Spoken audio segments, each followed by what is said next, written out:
Hi, welcome to Schulte Sweeties YouTube channel. My name is Stephanie and I'm a mom of 3 girls ages 11, 7, and 5.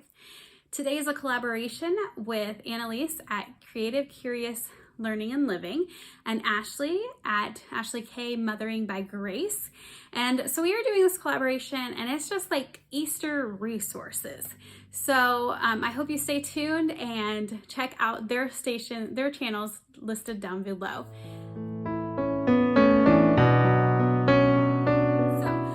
Start. I don't know if you are like me, but I always have the fear of missing out on the latest and greatest unit study or something going on for the holidays, like Christmas, Easter. I mean, there's all sorts of them. There are so many companies that do these and I'm like, oh, I should get this one. And I did purchase one last year called Resurrection Day by Campfire Curriculum, and we used it a little bit. We did not complete it. We got busy, and that's what happens. We get busy and chaos happens, and that is one of the things that goes a lot of times as those unit studies. So I just decided I'm not going to purchase anything new this year. And so I just wanted to share some of the resources that I have, and I haven't quite decided what we are going to do. We might just do kind of like all of it. So we don't really have a lot of like Easter books. Like this was the only Easter-ish book, spring book. This is the only spring book that I could really find in our bookshelf. A lot of our books are just, they aren't really for holidays necessarily. So we aren't really going to focus on a lot of reading books unless we go to the library and pick some up. So I am thinking we might do this again. It is like a really neat unit where it is from the centurion's point of view, and he like talks about what's going on and talks about like Jesus dying on the cross and things. So it is a pretty interesting one. I think my younger ones did struggle a little bit with this. They do have some activities and things. They've updated it too, so I haven't checked all the updates out. But they've updated it, and they also have like younger kids activities. One of the things that my girls loved last year, and they've been talking about it this year, they've been asking if I was going to do it again, was they scheduled in on this unit to do a foot washing time. And so I washed the feet of my kids, and they just loved it. And they apparently remember it for a year. So that was one thing that they asked about, and so that is one thing I will definitely be adding in no matter if we finish this unit, go through this unit again. Maybe I'll start where we stopped last time, but we will definitely I will be washing their feet. So some of the other things that I have kind of just sitting around are other things that we might be adding in, and this is one, the Jesus Storybook Bible, that I think I will add in for a morning time reading. And I like that this is like an easy perspective that my little girls can get about the story of Jesus. Now on their website for the Jesus Storybook Bible, they have printables. Here, I printed all off. And they have a Lent guide. We have done their Advent guide before, but I have not done their Lent guide. They started this in February, and we obviously have not started that. This is March already, and we have not started it. So they have like, you can do like a countdown, like little chain countdown. They have the calendar and what readings. Usually, I know for the Advent, we read the entire book.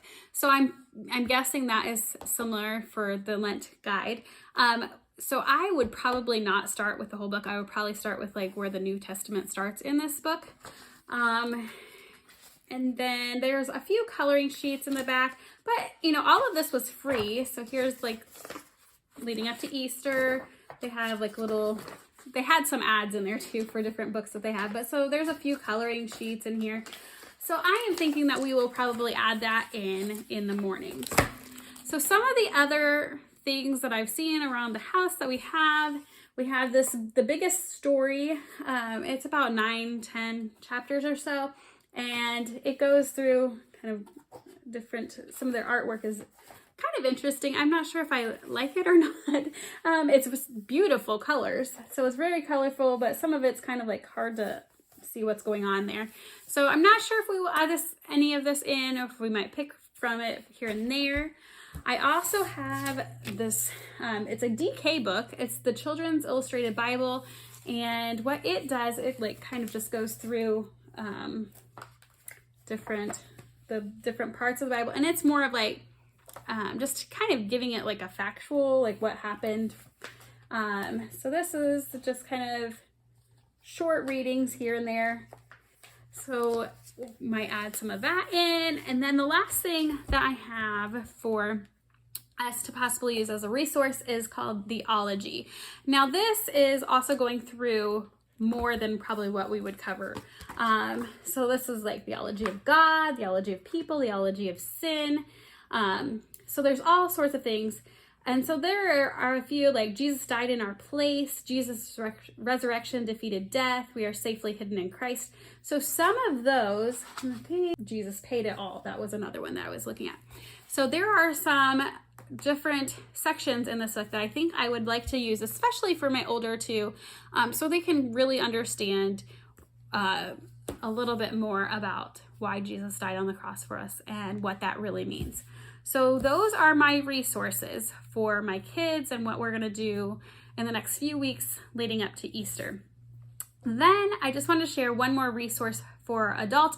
You could use this with your kids as well. But I have found Annie F. Downs. She is an author and I have really appreciated, I've read at least one of her books.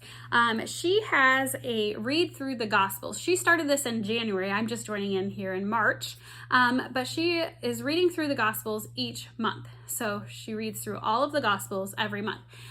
This month for March, they're reading it in chronological order. And she has a Facebook page, I will link it down below. And she is posting her podcast where she actually does the reading for you. So you don't have to, she will give you the verses that you're supposed to read, but you could also just listen to it as well. So that is a great resource. I feel like you're going through all of the Gospels and hearing all of the accounts, hearing about Jesus' birth and then dying on the cross and all of it in between. So I think it is a great resource that you could add in as well. So those are my resources. Don't forget to check out the other two channels that I have linked down below for their resources of what they are going to do for Easter. Make sure to comment down below on what your plans are for Easter, if you're doing anything different or just going and doing the same things. I hope you have a great day, and don't forget to like and subscribe to my channel. Bye.